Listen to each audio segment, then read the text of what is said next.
Cinema. दोस्तों, cinema जो होता है वो समाज का आईना होती है। कहानियां जो हमें हंसाती है, रुलाती है और कई बार सोचने पे मजबूर कर देती है। कई बार एक सवाल पैदा करती है ये कहानियां, ये सिनेमा। और इन्हीं सब सवालों पर पैनी नजर रखती है CBFC, centre board of film certification. नमस्कार दोस्तों, प्रवीण हिंगोनिया विजन चैनल में आपका स्वागत है। रिसेंटली मैं सेंसर बोर्ड गया था मेरी फिल्म की स्क्रीनिंग के बारे में पता करने कि मेरी फिल्म की स्क्रीनिंग कब होने वाली है। तो मेरा काफ़ी देर वहाँ पे बैठना हुआ और काफ़ी देर हम बातें करते रहे सेंसर के बारे में। तो मेरा मन हुआ कि मैं अपने दर्शकों को सेंसर बोर्ड का इतिहास बताऊं, सिनेमा के बारे में बताऊं। दोस्तों, सिनेमा समाज का आईना होती है ना। समाज में जो घट रहा होता है, समाज में जो भी चीज़ें घट रही होती है वो हम सिनेमा के जरिए दिखाते हैं। जैसे मैंने अपनी नवरस कथा कोलाज में 9 सामाजिक कुरीतियों को लाने की कोशिश की कि ये 9 सामाजिक कुरीतियां हट जाए। कहानियां, अनगिनत कहानियां जो हमें हंसाती हैं, रुलाती हैं, और एक निर्देशक, एक निर्माता उन कहानियों को, उन समाज में घट रही कहानियों को आपके सामने प्रस्तुत करता है। और ऐसी कहानियां कई बार सवाल के घेरे में रहती हैं। कहानियां हमेशा सवाल पूछने पे आपको मजबूर करती है, आपको कचोटती है, आपको सोचने पे मजबूर करती है।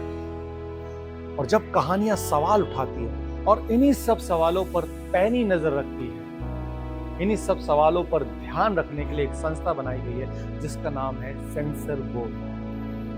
सेंसर बोर्ड यानी CBFC।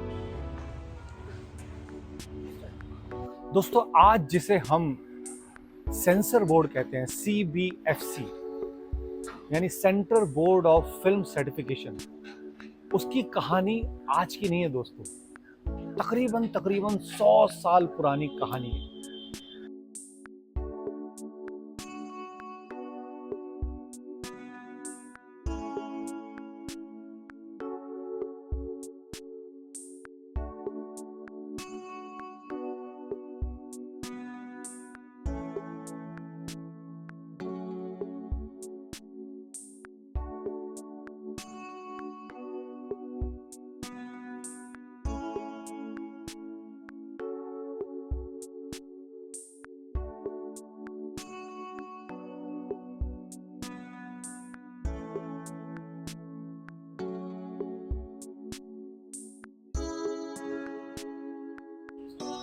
दोस्तों, एक्चुअल में सेंसर बोर्ड की कहानी, CBFC की कहानी शुरू होती है सन 1918 में, जब अंग्रेजों ने फिल्मों पर नियंत्रण करना शुरू कर दिया था। हम पर राज कर रहे थे और उनको कहीं ना कहीं डर था कि सिनेमा बगावत ना फैला दे।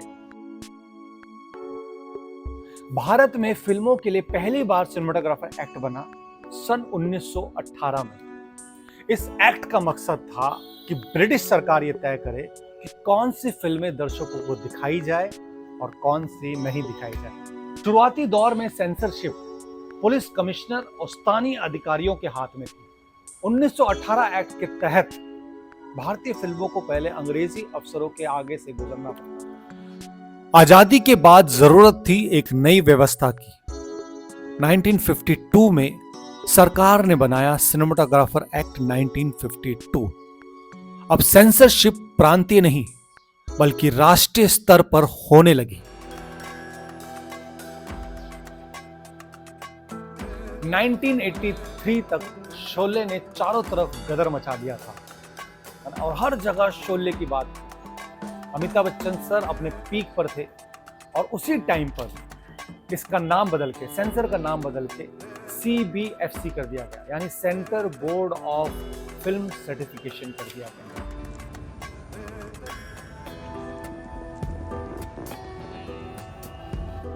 अब ये केवल सेंसर करने वाला बोर्ड नहीं रहा, बल्कि फिल्मों को सर्टिफिकेट देने वाला बोर्ड बन गया था।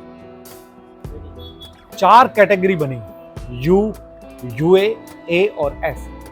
अब फिल्मों में सिर्फ कट लगाना काम नहीं था, कट लगाने के साथ साथ उसको सर्टिफिकेट देकर रिलीज करना था। यू कैटेगरी की फिल्म है तो उसके आगे यू लगेगा, अगर 18 से ऊपर की कैटेगरी है तो उस पर 18+ लगेगा।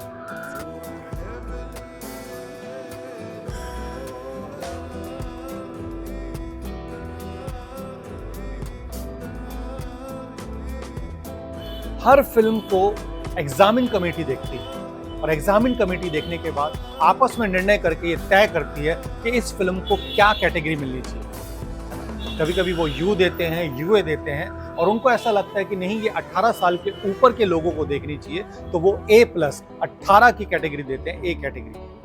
और अगर निर्माता निर्देशक को लगता है कि नहीं, उनकी फिल्म 18 का 18+ नहीं मिलनी चाहिए, उनकी फिल्म को यू मिलना चाहिए या यूए मिलना चाहिए, तो वो इस चीज़ के लिए सामने अपना पक्ष रख सकते हैं। अगर निर्माता निर्देशक सहमत ना हो, वो सेंसर बोर्ड की चीज़ों से सहमत ना हो कि नहीं, उनको ए सर्टिफिकेट नहीं मिलना चाहिए, उनको यू या यूए सर्टिफिकेट मिलना चाहिए, तो रिवाइजिंग कमेटी या ट्रिब्यूनल में अपील कर सकते हैं। CBFC हमेशा से बहस के घेरे में रहा है। कई बार उस पर आरोप लगा है कि वो कला की आजादी को रोकता है। उड़ता पंजाब, पद्मावत, बैंडेड क्वीन, ये सिर्फ फिल्म नहीं, सेंसर बोर्ड और क्रिएटिविटी की जंग का प्रतीक है। CBFC भारत सरकार के मिनिस्ट्री ऑफ ब्रॉडकास्टिंग के अंतर्गत काम करता है। चेयरपर्सन और अन्य मेंबर भारत सरकार द्वारा नियुक्त किए जाते हैं। CBFC अब ये सिर्फ फिल्मों तक ही सीमित नहीं रहा, अब ये OTT और शॉर्ट फिल्मों के लिए भी चर्चा का विषय बनता जा रहा है।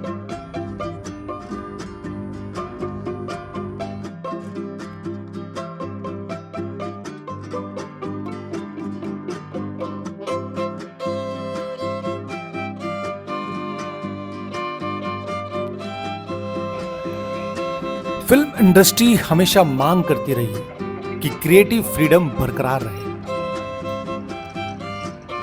सवाल यही है, क्या सिनेमा को रोकना चाहिए या सिर्फ उसका मार्गदर्शन करना चाहिए?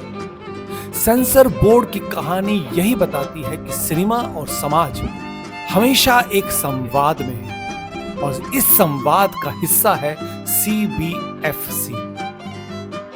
सिनेमा सिर्फ मनोरंजन नहीं, सिनेमा जिम्मेदारी भी है, और इस जिम्मेदारी का प्रहरी है CBFC।